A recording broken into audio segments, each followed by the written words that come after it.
தாம்பரம் குரோம்பேட்டையில் பிரம்மாண்டமான விநாயகர் சிலைகள். விநாயகர் சதுர்த்தியை முன்னிட்டு இந்து முன்னணி மற்றும் குடியிருப்பு வாசிகள் சார்பாக தாம்பரம் குரோம்பேட்டை பகுதியில் பிரம்மாண்டமான விநாயகர் சிலைகள் வைக்கப்பட்டுள்ளன. விநாயகர் சதுர்த்தி விழா கடந்த புதன்கிழமை நாடு முழுவதும் கோலாகலமாக கொண்டாடப்பட்டது. பெரியோர் முதல் சிறியோர் வரை விநாயகரை பக்தியுடன் வழிபட்டனர்.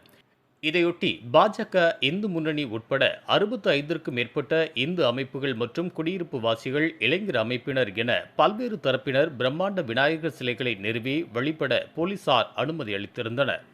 சென்னையில் 1500 சிலைகளுக்கு அனுமதி வழங்கப்பட்டன. மேலும் பல்வேறு கட்டுப்பாடுகளும் விதிக்கப்பட்டன. இந்த நிலையில் தாம்பரம் குரோம்பேட்டை பகுதியில் இந்து முன்னணி மற்றும் குடியிருப்பு வாசிகள் சார்பாக பிரம்மாண்டமான பிள்ளையார் சிலைகள் வைக்கப்பட்டுள்ளன.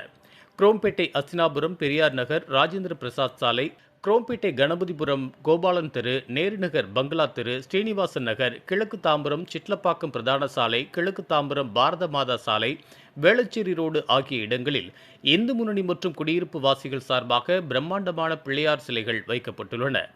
இந்த சிலைகளுக்கு தினமும் பூஜைகள் செய்யப்பட்டு ஊர்வலமாக எடுத்துச் செல்லப்பட்டு கடல் மற்றும் நீர்நிலைகளில் கரைக்கப்பட உள்ளது.